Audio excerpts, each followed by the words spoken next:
Hello, welcome to News Now on TV360. Days after suspending the residency training program in all federal hospitals in Nigeria, the federal government has lifted the ban on the program.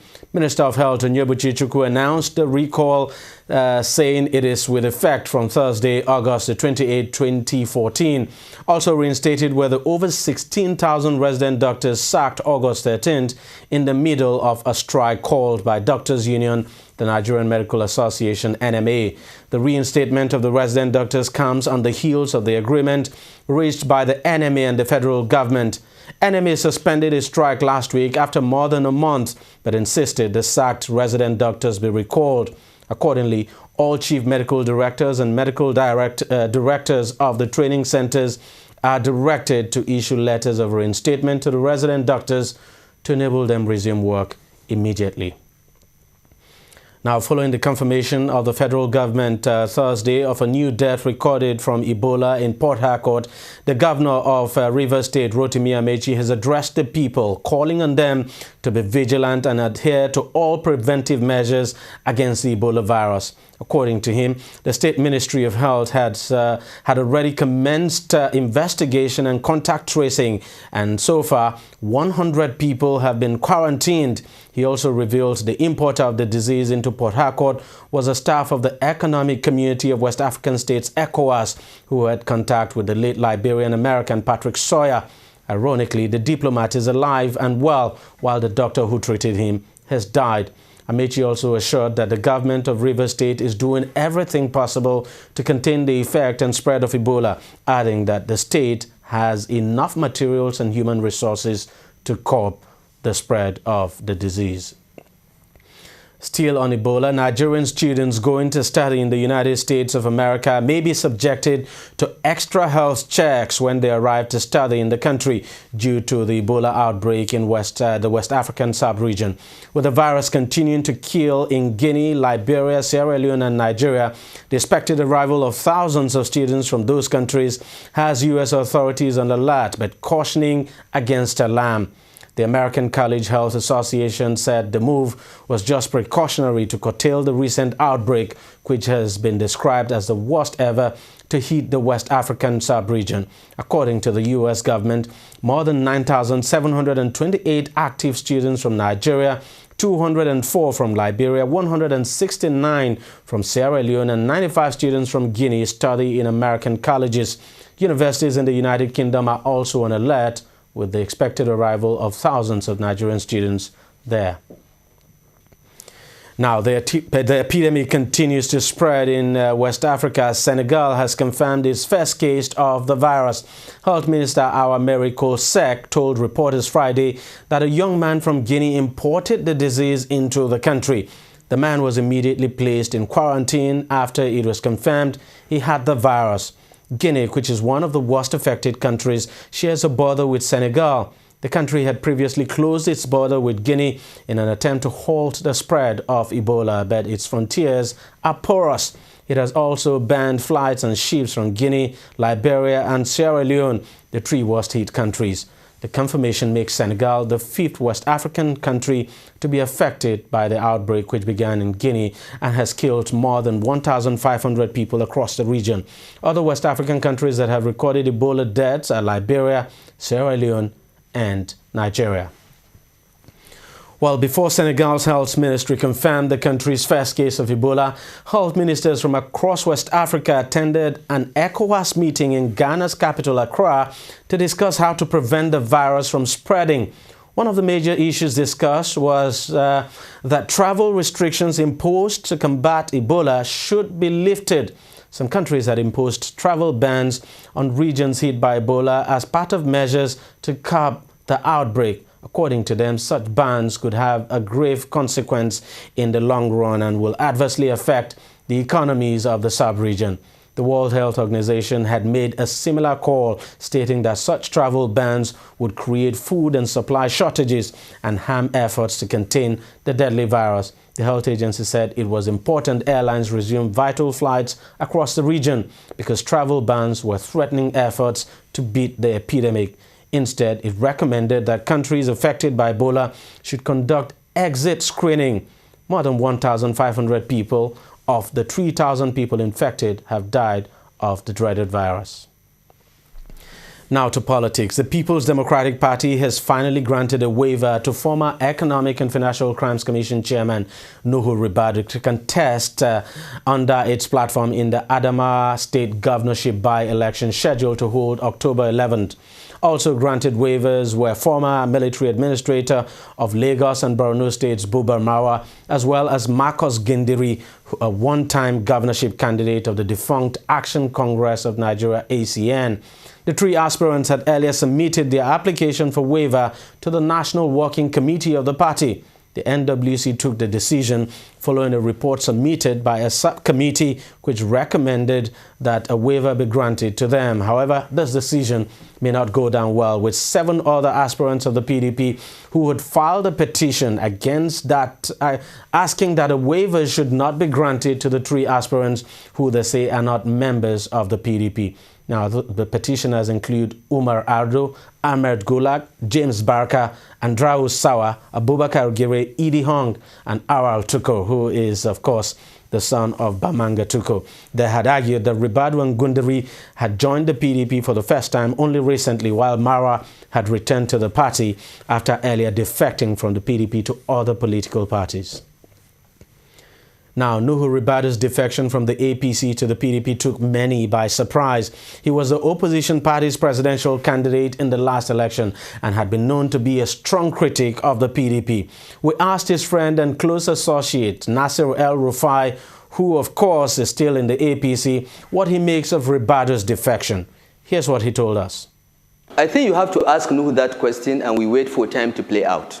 Nuhu made a personal decision, and in politics, you make personal decisions, you make your choices. I think he should be allowed to live with his choices, just as I should be allowed to live with mine, but I can't speculate on what will happen or what his regrets or his happiness would be. We have to wait for that to happen. You were recently quoted to have said you can only go back to the PDP if Satan converted to Islam. Yeah, you know, I drew that metaphor to show the impossibility of Nasir El-Rufai ever going to the PDP. If I have to leave the APC, I'll retire from politics and go back to doing other things that I was doing, because politics was something that I just got into some years ago. But because Nuhu is my friend and because he has defected to the PDP, I find it very, very annoying that people will think that I will move to the PDP. We are 2 different individuals. We are friends, we are brothers, but we are completely different individuals. And I will never, ever, and I'm saying this again and again, I will never, ever be found dead in the PDP. Even my corpse will reject the PDP.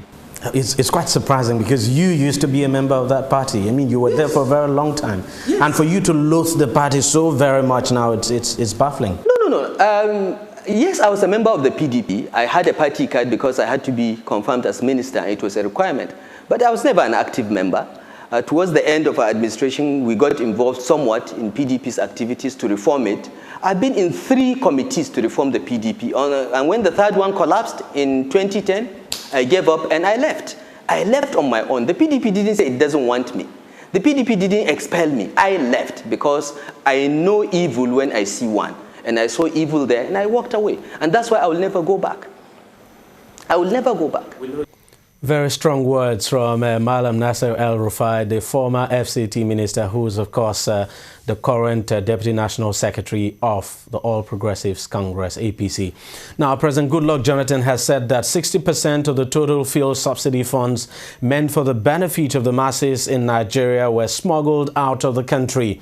Jonathan, who said this Thursday in Abuja during the unveiling of the National Electronic ID Card, lamented that those who smuggled the subsidy funds out of the country were the ones who later turned around to instigate the citizens against the government. He said that a number of government programs which ought to have been effectively implemented for the benefit of Nigerians could not be realized owing to poor data management system. Jonathan noted that the abuse of the fuel subsidy scheme, which was meant to reduce the cost of transportation for Nigerians as well as make life more meaningful for the ordinary people, was one of the disadvantages of not having an efficient national identity management system. The federal government has disclosed plans to increase Nigeria's non-oil exports to the ECOWAS region from $276.5 million in 2011 to $706.1 million by 2015. Minister of Industry, Trade and Investment Olusegun Agbaga made this known during the 7th National Council on Industry, Trade and Investment in Makurdi, Benue State, Thursday. Agbaga said that efforts were being put in place to achieve this, stating that the ministry had completed a new national trade policy and strategy which would incorporate Nigeria's industrial, trade and investment concerns. The minister also said the government would work towards increasing non-oil export to other African countries from 3% of global exports to 10% by 2015. He added that the government would increase Nigeria's non-oil export as a proportion of total export from the current 5% in 2011 to 20% by 2015 and 40% by 2020. Now, following the directive of President Goodluck Jonathan, the Central Bank of Nigeria has commenced the restructuring of the Nigerian Security Printing and Minting PLC. In this regard, the board of the company has sanctioned the dissolution of the executive management of the Mint. It also instructed the current acting managing director, Alhaji Bamali Ahmed, and 2 executive directors to retire from the company with effect from September 1, 2014. The statement said the board had also approved the appointment of Mr. Joseph Ugbo as the substantive director and managing director, and chief executive of the company. On to foreign news now. UN's refugee agency Friday said more than 3 million Syrians are now registered as refugees due to the three-year-old civil war that has raged on in that country. According to the UNHCR, Syria is now the biggest humanitarian agency of this era, with almost half of all Syrians forced to flee their homes in a desperate crisis that only keeps getting worse. Syria had a pre-war population of 23 million. More than 190,000 have been killed, and the recent surge in fighting appears to be worsening due to the formation and advance of the Islamic State group, which now controls large swathes of Syria and Iraq. Opposition groups in Syria have been fighting forces loyal to President Bashar al-Assad since his government violently suppressed protests against his rule in March 2011. Sports now. Sports Minister Tami Danagogo said that the current crisis rocking the Nigerian Football Federation is an internal affair of football stakeholders in the country. According to Danagogo, the NSC, that is the National Sports Commission of which he is the chairman, is still studying the situation and at the appropriate time would intervene in order for the body to move forward. He added that he had already started calling the parties involved in the dispute to know their grievances and find a way out of the crisis. Meanwhile, Chris Giwa, the newly elected factional president of the Nigerian Football Federation, assumed duty at the NFF Secretariat in Abuja Thursday. The club owner emerged president of the federation after a faction led by NFF Vice President Mike Ume organized an election in Abuja. His supposed resumption of duty came a day after the General Assembly of the NFF unanimously agreed on September 4 as the date for its elective Congress. The Confederation of African Football has declared there will be no further changes to September's Africa Cup of Nations qualifiers, despite some relocation requests over Ebola fears. It stated on its website, quote, Sierra Leone, Guinea and Liberia remain the only countries required to relocate their fixtures to neutral territories as a result of the situation of the Ebola virus, end of quote. Cameroon had become the latest team to express fears over the outbreak and asked for their qualifiers in DR Congo to be moved. Sierra Leone themselves had banned all footballing activities in the country from August 4, but they have yet to confirm a new location for their September 10th match against DR Congo.